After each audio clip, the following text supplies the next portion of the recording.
Hi, I'm Rowena. I spent my savings on a $900 junk house, and for that, my family kicked me out like I was nothing.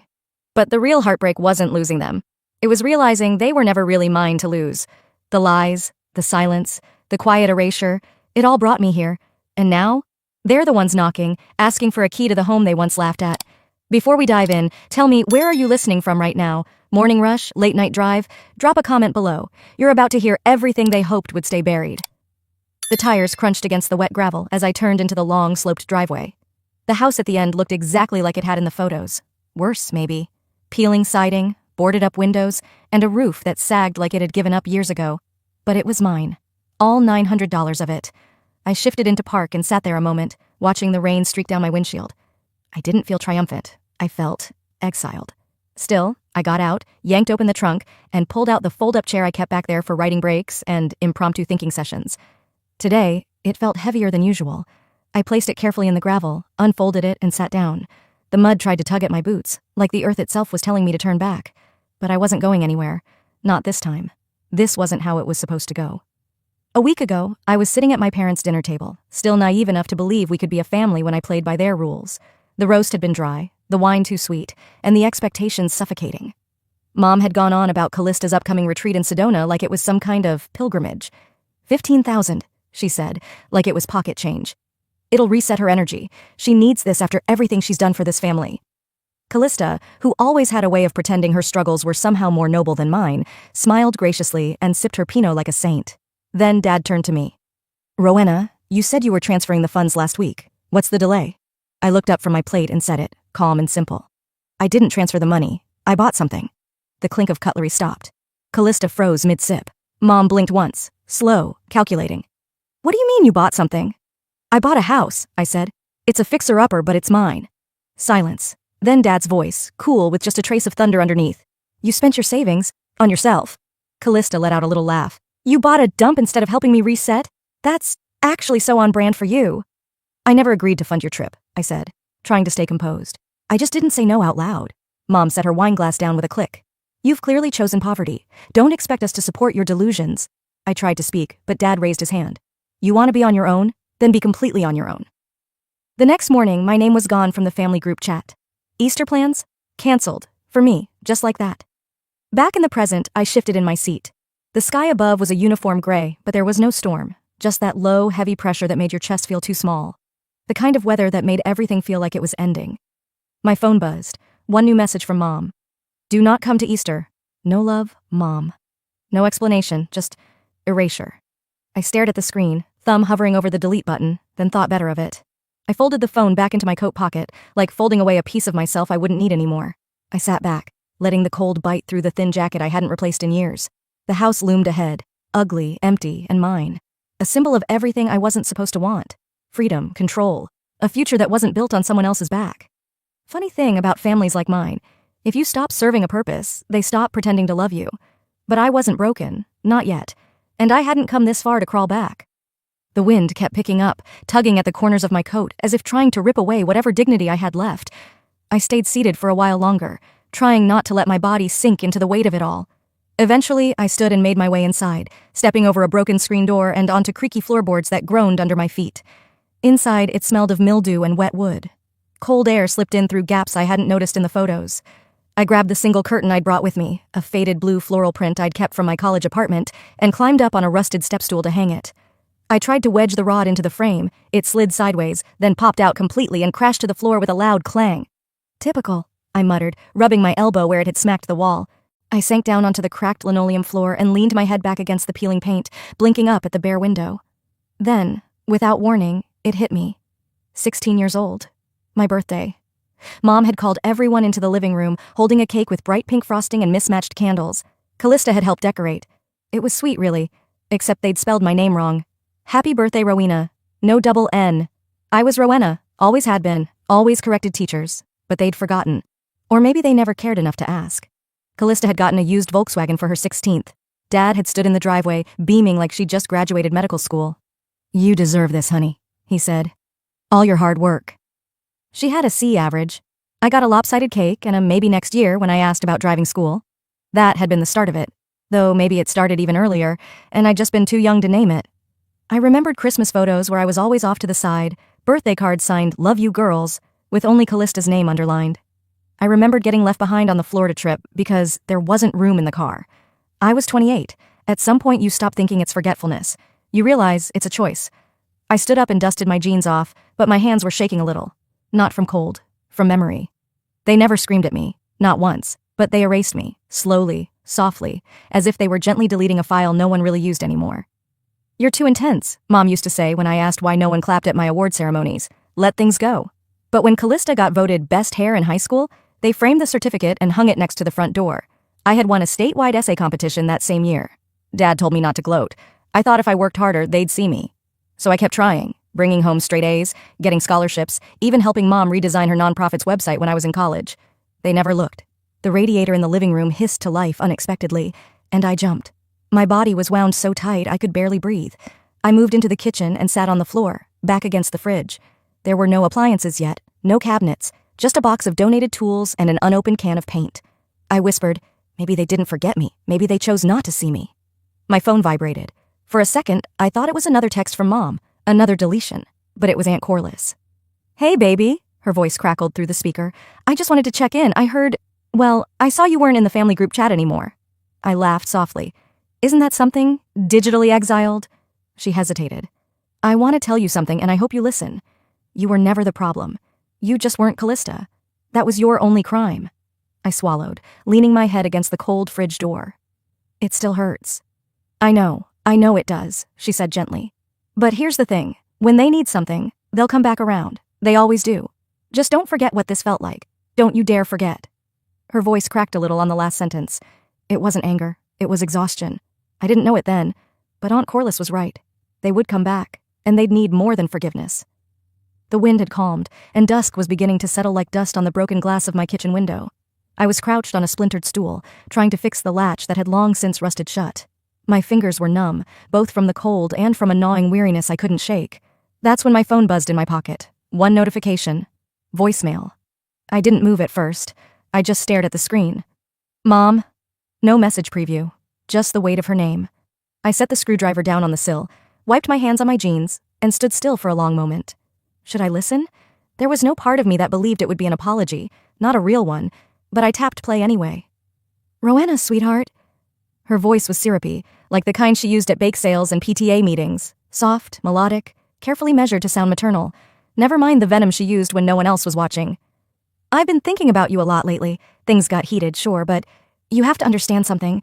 Callista's been under so much stress. Planning this retreat hasn't been easy. You know how sensitive she is." Sensitive. That word again. As if Callista were made of spun glass while I was just drywall, meant to be punched, patched, painted over. "I just wish you'd considered how hard this year's been on her. And I know you mean well, but sometimes your timing, well, it's just a little off." My jaw clenched. I could already feel the rest of it coming like a freight train. "She really looked up to you, you know. I think that's why she reacted so strongly. And your father, he didn't mean what he said. He was hurt. You've always been the strong one, the bigger person." There it was. Can't you be the bigger person? They never asked Callista to be the bigger person. She could scream, lie, disappear for weeks, and still come home to birthday cakes and open arms. Me? I was expected to swallow it all, smile through it, translate every wound into grace. The voicemail ended with, "We're all just trying our best, honey. Maybe it's time to let this go." Let this go? I closed my eyes and stood perfectly still, letting the silence ring louder than her voice ever had. Then I replayed one sentence over and over in my mind. "You've always been the bigger person." As if that was supposed to be a compliment, a badge of honor. It was a muzzle. A tool they used to keep me in check. Be the bigger person. So they never had to be accountable. I walked over to the small plastic bin where I'd thrown a few things when I moved in. At the bottom was a faded photo frame. I hadn't looked at it since packing. It was from my college graduation. Everyone else was smiling. Callista, dead center, was holding her camera in front of my face, blocking me almost entirely. I'd asked them to retake the picture. They didn't. "I'll edit you in," Callista had said with a laugh. They framed that photo. I stared at it now, at the tiny sliver of my shoulder barely peeking out from the edge of the frame. Then I turned it face down on the counter. I didn't walk away from them to punish anyone. I didn't stop answering their calls out of spite. I left because the silence was killing me, the pretending, the way I had to shapeshift just to stay included. I wanted peace, a place I didn't have to defend my right to exist. I wanted a home that didn't punish me for choosing it, Even if it only cost $900 and had holes in the walls, it was mine. I grabbed a pen and scrawled one sentence on a sticky note, then slapped it onto the photo frame's back. This is not who I am. The phone buzzed again. A second voicemail from Mom. I didn't listen this time. I knew the pattern. Extend a sugar-coated branch, then twist it around your neck when you take it. Instead, I opened the window as far as the broken latch would allow and let the cool evening air cut through the room. Peace wasn't what they were after. A week later, they showed up at my door, with tears and a pitch. The sun was barely warming the porch planks when the knocking started. At first, I thought it was the wind batting a loose shutter again. But then it came again. 3 sharp raps, deliberate. I glanced out through the tattered curtain. My heart didn't drop. It sank. There she was. Callista. One stiletto heel tapped the concrete with performative irritation. Her coat was cream-colored cashmere, belted at the waist, and her oversized sunglasses reflected the entire street like a mirror daring anyone to look back. Even standing still, she looked like she was mid-photoshoot. She didn't wait for me to open the door. Instead, she turned to the side, let her voice carry toward the neighbor walking her dog. Mom says she's really let herself go. But you know, some people just need their little rebellions. I stood frozen in the hallway. That coat alone cost more than my roof repairs. That was her entrance. Luxury against my peeling paint, snide remarks where there used to be silence. Her favorite sport, public performance under the guise of concern. I opened the door just as she turned back toward it. Well, there she is, the homeowner, she said, stretching out the word like it was some joke. Honestly, this neighborhood has really gone downhill. Do you get raccoons here? I leaned against the frame, arms crossed. Is that why you're here? To survey the wildlife? She smirked. No need to be defensive, Ro. I'm just trying to check in. You dropped off the grid. You mean after you told Mom I'd gone full swamp witch? Yeah, I figured a little distance would do me good. Her eyes darted to the peeling shutters, the chipped railings. She clicked her tongue. This place, it has character, I'll give you that. And mold, and a smell. Behind her, another neighbor passed by. She waved, sugar sweet. Don't mind us, just catching up, family bonding. Then she leaned in slightly and lowered her voice. Listen, the HOA's been sniffing around. Someone mentioned this place might not be up to code. I raised an eyebrow. You reported me to the HOA? She didn't answer directly. I'm just saying, this area has standards. People talk. I didn't flinch. I wouldn't give her that satisfaction. She switched gears fast, like she always did. One moment, weaponized condescension, the next, sugar-drenched desperation. I'm in a bit of a bind, she said, sighing dramatically. A pipe burst at the spa wing. Total mess. I had to cancel 3 sound bath sessions. I waited. Callista touched the edge of the porch with one polished fingertip, like it might bite her. So, I thought, maybe, just for a night or two, while they fix things, I can sleep anywhere. Even here. Even here. Like it was a campground. She was stalling.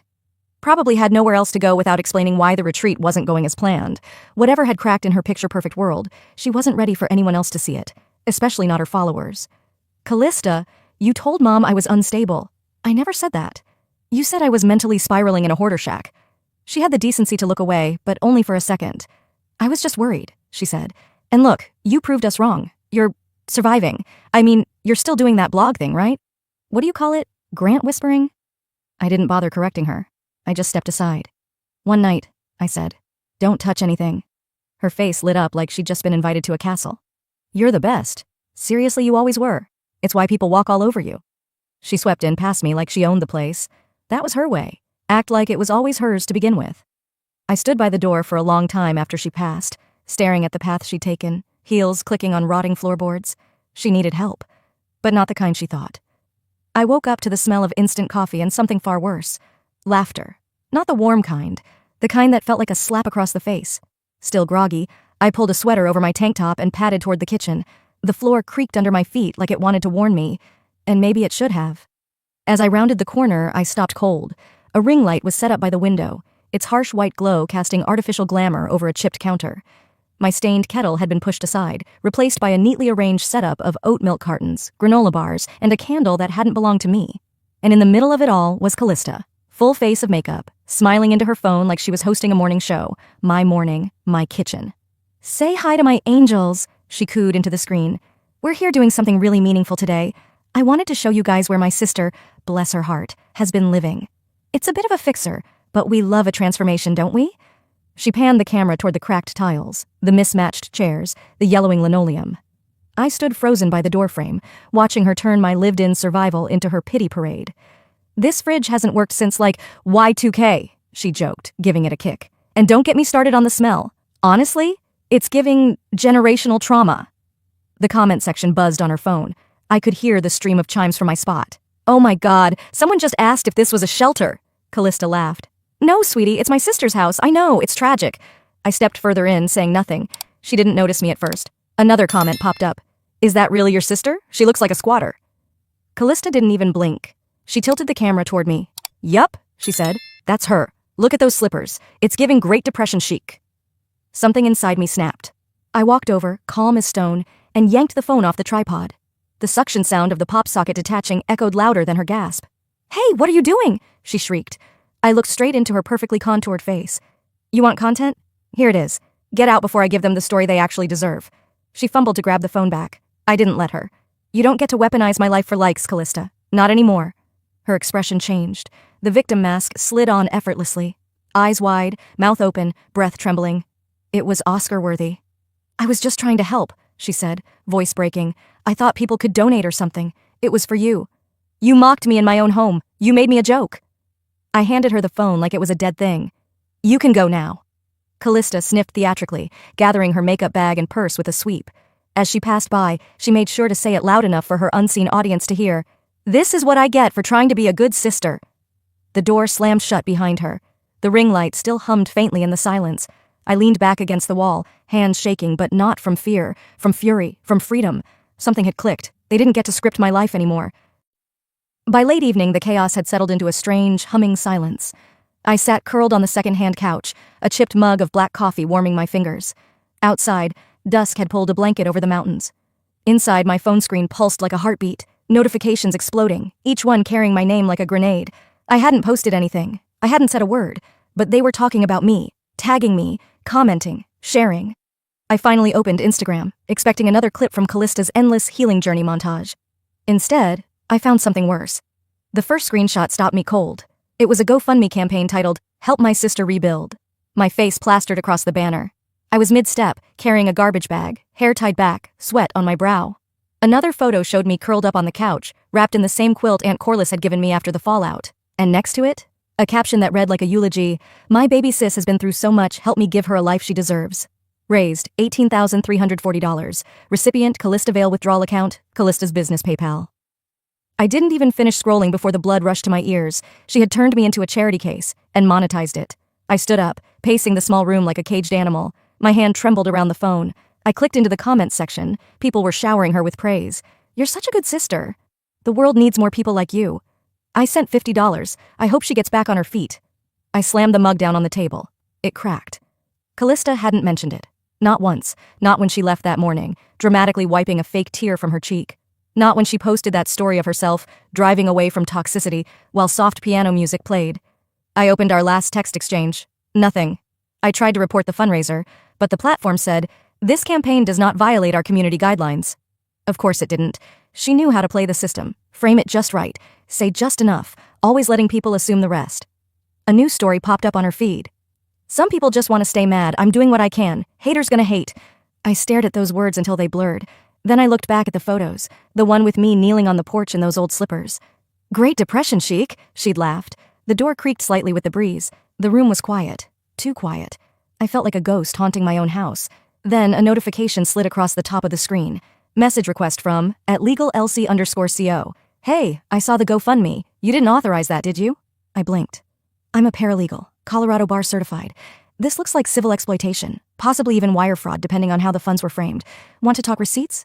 I sat down slowly, staring at the message. My heart didn't race. It didn't skip. It just steadied. Someone out there saw it too, not just the humiliation, the strategy behind it. I typed one word. "Yes." She replied instantly. "Cool, start with screen recordings. Capture timestamps. Don't confront her publicly yet. Trust me." For the first time in weeks, I felt the tiniest flicker of power. It wasn't much, but it was mine. I took a breath, switched my phone to Do Not Disturb, and began to document, clip by clip, screenshot by screenshot, not just to protect myself, but to dismantle the game she built, using me as the bait. The day before Callista's event, the house was strangely still. I had the windows cracked open, letting the crisp mountain air sweep through as I sat at the small kitchen table, laptop open, phone buzzing beside me. The nerves should have hit me already. 2 days ago, I would have been pacing holes in the floor. But now, there was only a focused calm tightening in my chest. Elsie's face popped up on Zoom, framed neatly by stacks of legal pads and a half-empty coffee cup. We both signed off on the final version of the cease and desist letter, her voice steady and professional even when mine wavered slightly. "Breathe, Rowena. The paperwork does the talking now," she said, flashing a small, reassuring smile. I leaned back, watching the seconds tick down to Callista's live promo event, her first big public move since the GoFundMe explosion. She had teased it for days, a special quanda for her followers, a raw, unfiltered session to set the record straight. I almost laughed. Nothing about Callista had ever been unfiltered. 10 minutes before her event went live, Elsie's courier confirmed. The envelope was in position, ready to be delivered in the middle of her broadcast. Like a storm cloud that had been gathering too long, it was time to break open. The screen on my phone flickered to life. There she was, basking under soft golden lighting, dressed in muted earth tones like she was filming a life coaching retreat rather than trying to salvage a crumbling reputation. She smiled wide at her audience. "Hi, beautiful souls. Thank you for showing up today. I know there's been noise, but we're about positivity here." My stomach twisted as I listened to her spin the story. How she was just helping a family member rebuild. How sometimes negativity comes from pain we can't understand. I almost admired the audacity. Almost. Then it happened. Midway through a question about family values, someone stepped onto the stage from the side, a nervous-looking assistant clutching a thick manila envelope. Callista's practiced smile froze. She took the envelope, blinking rapidly. Live chat exploded. "What's that?" "She looks panicked." "OMG, why'd she stop talking?" Her fingers trembled slightly as she skimmed the letter inside. Her eyes darted to the camera, then away. The cheerful background music looped awkwardly as she muttered something off mic to the assistant. Then, abruptly, the live stream cut out. No sign-off, no closing affirmations, just static. I sat back, letting the moment wash over me. It wasn't the loud, messy revenge part of me once craved. No screaming matches, no viral videos of door-slamming fights. It was sharper, cleaner, poetic. Within minutes, Reddit threads bloomed. "Cease and desist. Someone got legally bodied live. Screenshots or it didn't happen." People were posting clips of her frozen face, analyzing every twitch, every stammer. Others started digging deeper, linking the GoFundMe to the same PayPal account tied to her wellness business, one she claimed was for community good. While the internet swirled, another notification slid across my screen. Message from HOA_president_Skyline Estates. I opened it, pulse quickening. "Hi, Rowena. We were unaware Callista Vale was using the Skyline Estates community name to solicit funds. This misrepresentation violates our Code of Ethics and Emergency Aid Policies. We're initiating a formal review and would like your cooperation. Attached are copies of her applications, citing you as a displaced homeowner needing crisis housing. Please confirm or dispute." Attached were PDFs, forms where Callista had fabricated half-truths about my living situation, using my address, my struggles, to strengthen her branding pitch for grants and partnerships. I scrolled through them slowly, absorbing every line. It wasn't just family betrayal anymore. It was fraud. For the first time, my chest didn't tighten with helpless rage. Instead, a deep, anchoring calm settled in. They had painted me as the broken sister clinging to survival, a prop in their stage play. But they forgot. I'm not built for pity. I'm built for endurance. I closed the laptop carefully, savoring the quiet finality of it. I wasn't the one who had to explain herself now. She was, and she wouldn't be able to filter her way out of this one. The drive to Los Angeles felt longer than it should have. I wasn't nervous, not exactly. It was something colder, steadier, like the kind of quiet you feel right before a storm splits the sky. I pulled into the valet line outside the Marriott Grand Ballroom, stepping out in a simple navy dress and the old silver locket my mother once sneered at, calling it flea market trash. Tonight, it felt like armor. As I handed my keys over, I caught sight of the banners strung along the event entrance. Callista Cares, healing families, one heart at a time. The irony wasn't lost on me. I squared my shoulders and walked in. The ballroom buzzed with hundreds of attendees, influencers, journalists, minor celebrities, all decked out and angling for the best Instagram shots. Callista was already center stage, lit like a golden idol under the soft white spotlight, her laugh echoing through the space as she greeted sponsors and fans alike. I wasn't there to make a scene. I was there to watch. I found a seat near the back, unnoticed among the crowd. I blended in on purpose, watching as Callista swept from group to group, dazzling everyone with her curated charm. She wore a gown that shimmered under the lights, and a smile even shinier. If you didn't know better, you'd think she was untouchable. But masks crack under pressure. After the opening remarks, a slideshow was queued up, supposedly to showcase all the community work Callista had funded through the GoFundMe campaign. The first few slides rolled by. Smiling children, thank you letters, stock images of rehab centers and soup kitchens. The audience clapped politely. Then, a flicker. A frozen frame. A screenshot popped up on the massive screen behind Callista's podium. Plain as day. A text message. "Let her rot in that dump. I gave them the GoFundMe link for PR. Cry for me, baby." Another one followed. "She's good for sympathy points. Keep the cameras low, show the cracks. The room fell silent. Phones shot up in the air. A low murmur grew, 1,000 tiny gasps rolling through the crowd like a gathering tide. Hashtags popped up on screens almost instantly. #letter rot leaks, #Callista exposed, #fake charity. Callista turned, saw the screen, and for the first time in my life, I saw her mask slip. Not crack, slip right off. She stuttered, trying to explain, trying to laugh it off. Tech glitch, sorry guys. But nobody was buying it. 1,000 judgmental eyes pinned her to the stage. I stayed seated, watching, calm as a winter lake. Then Aunt Imogene rose from her table. She had been scheduled to give a speech praising Callista's resilience and family values. Instead, she took the stage with slow, deliberate steps.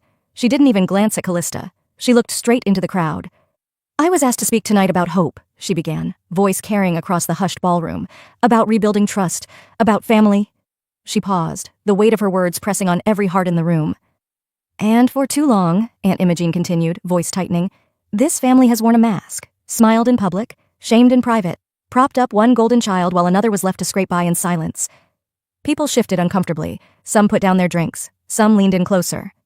I won't pretend anymore, Aunt Imogene said. Tonight I stand not with what looks pretty on a flyer, but with what is right. And with that, she stepped down from the stage, walked across the room, and without a second's hesitation, wrapped me in a firm, proud embrace. Cameras clicked, flashes popped, the silence broke, and it wasn't for Callista. I heard Callista's heels click furiously across the marble floor as she fled the ballroom, the train of her gown snagging on a chair. I didn't chase her. I didn't even watch her leave. I just closed my eyes for a second, feeling Aunt Imogene's arms around me, the first real embrace I'd felt from any family member in longer than I cared to remember. The room rippled with shifting alliances. Some people clapped, some stood awkwardly, some simply stared. I didn't gloat. I didn't smirk. I breathed. The silence I had lived inside for so many years had finally spoken back, for me, and it was louder than Callista's curated world had ever been. Morning sunlight spilled through the patched windows of my little house, painting soft rectangles across the floor. The air smelled faintly of fresh paint and cut grass, a far cry from the mold and mildew that once clung to every corner. I pulled a sweater over my pajamas and wandered into the kitchen, the wood floors cool under my bare feet. Coffee brewed quietly on the counter. Outside, I could hear the gentle laughter of neighborhood kids chalking up the walkway, their tiny voices filling the air with a kind of hope I hadn't known I'd missed. I sipped from my mug and let the peaceful silence settle around me, heavier and warmer than any blanket. A month had passed since the gala, a month since Callista's mask had crumbled in front of flashing cameras and the internet's cold, merciless memory. Sponsors fled, apologies never came, and somehow none of it touched me the way I once feared it would. Instead, I rebuilt, board by board, moment by moment, not just this house, but the life I had convinced myself I didn't deserve. That Saturday, the neighborhood hosted a small community cleanup. I set out a folding table with lemonade and brownies and watched as people gathered, laughing, swapping gardening tips, helping each other haul branches and clear gutters. Kids scrawled bright chalk messages on the sidewalk outside my front steps. You matter. Stronger than you know. Welcome home. I found myself smiling without hesitation, without looking over my shoulder. Around midday, as I wiped down the table, my phone buzzed. I almost ignored it. But something, a stubborn little nudge inside me, made me check. It was a text. From Callista. Hey, things have been rough. Any chance we could crash with you for a while? Just until we figure things out? No apology. No acknowledgement. Just a casual expectation that after everything, I would once again hand over what little I had built. I stared at the screen, letting the absurdity wash over me. The girl who once laughed about my junkyard shack now wanted a roof under her head. I placed the phone down.